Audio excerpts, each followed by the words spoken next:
स्वानंदी, आमची वाट लावून तुला इथे नाचरी भरली, सोडणार नाहीये मी तुला.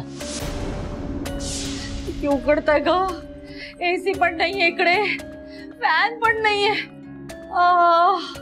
उकडून उकडून जीव जायची वेळ आल्या. प्रेशर कुकर झालाय माझा.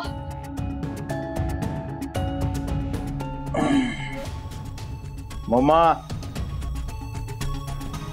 पाणी बघ प्यायचं. गढूळ आहे, वास पण येतोय.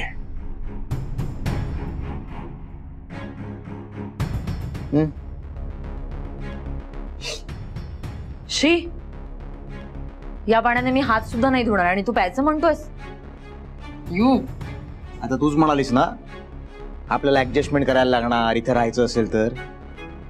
मग आपण जोवर इथे राहणार आहोत तोवर हेच पाणी आपल्याला प्यावं लागणार. सुजीत, हे सगळं ना त्या वॉर्डनमुळे होतंय. सगळं असून नसल्यासारखी अवस्था झाली आपली. याचं कारण माहितीये काय?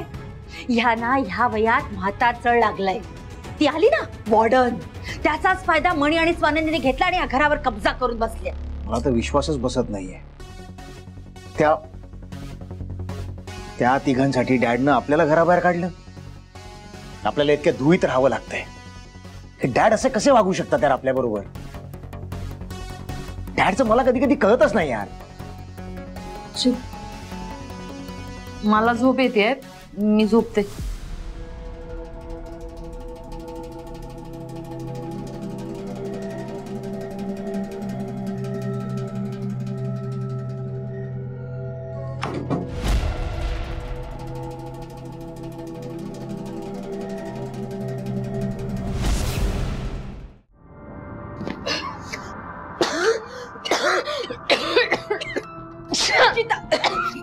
संचिता, मूर्खा, अक्कल आहे तुला? मी मुद्दाम नाही केला मम्मा. सुजित, पाणी पाणी पाणी.